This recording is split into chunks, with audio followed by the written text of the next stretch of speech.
one thing that we look at is we do a lot of work in due diligence. So when clients are buying or selling buildings, and we have a pretty significant portion of our review and our reporting look at kind of S factors. So how is the health and well-being of occupants supported? How are they able to access the site through alternative transport modes, which of course are not only benefiting the environment, but also kind of benefiting the social impact of the site. If it's, people are able to access it in other ways besides using the car.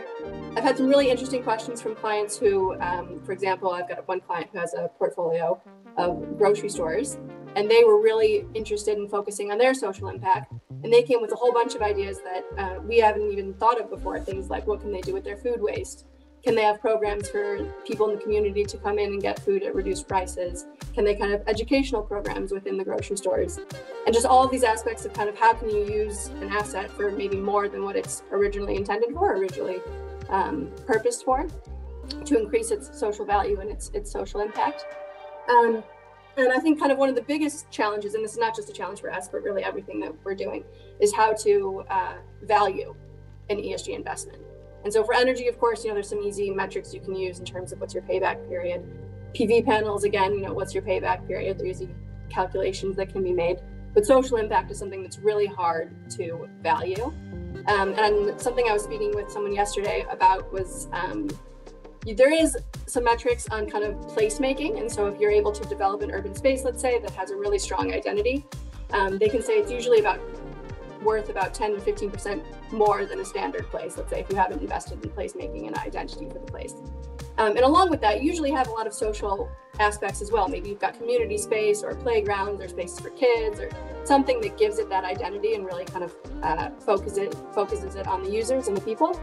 So if you're able to use that value, there's some sort of increased value that's been measured there, and draw that line to the investment that's been made, maybe to make all of those things and to upgrade that space. I think it's something that probably everyone on this call intrinsically agrees with and intrinsically thinks, but it is hard to communicate that to clients or to investors or to developers, kind of what's the value they're going to see in the long run. And it's something that we probably all believe in and we all know will happen. They'll see it in the sales, they'll see it in their rents, whatever. But it's hard to kind of really concretely measure right now. We've heard before that one challenge in the past was really how to measure the effect of social measures. I think there we have made progress. I think there are new studies, new data, especially when it comes, for example, on health impacts on the building level. So we have also measured it in our projects that, for example, sick leave improves if you have a very strong focus on material health. That's something you can really measure. In Project Venlo in the Netherlands, we measured, I think, a reduction of 2.5% sick leave. And that's, I think, a great number. If you also apply then the salaries and all the employer cost, that's a lot of money, actually, you save. And I think this needs to be brought back into the design meetings when you discuss the topic, that you also show the financial impact of social aspects in a project. I think this is something we will see more and more. That's why we also have created a group of experts at Drees and Sommer who really focus on health and well-being, because we see that this is going to be a huge and a strong demand in the next years. For us, in our special situation with Mileway, that is a fast-growing, newly born company, it's actually something that is really part in our company culture development. And so we're at the really early stage of developing all those stakeholder engagement programs, but going through the basics of the basics, employee engagement, tenant surveys, engaging with our tenants, of course.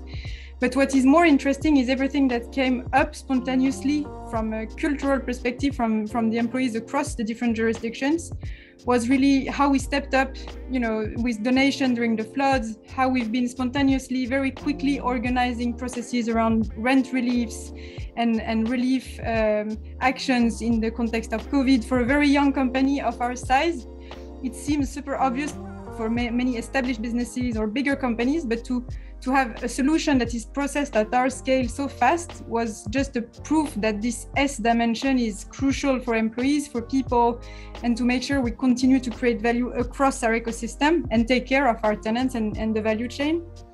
I think to the point of Claire, we are also working with the brokerage. I think it's probably the association you were talking about in the UK, where we can facilitate social mobility.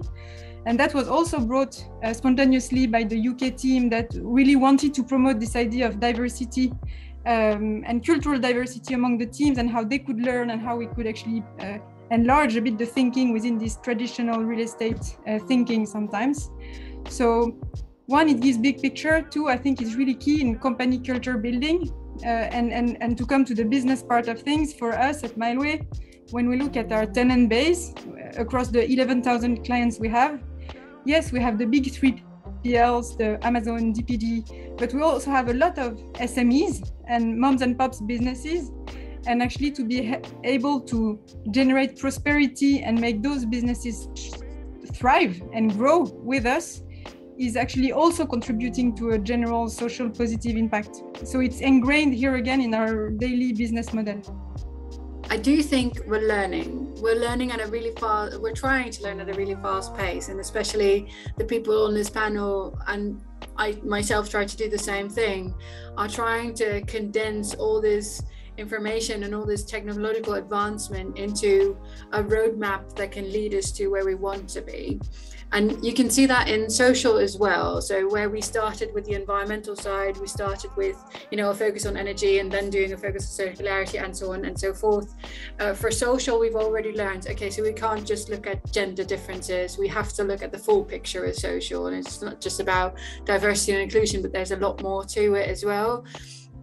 And what I see, or what I'm excited about moving forward, is that we're learning that certain sustainable solutions, such as, for example, biophilic design, can have this integral effect on all these different topics, because it's more healthy for people to be in a building with biophilic design. It's easier on the eye, they feel better about it.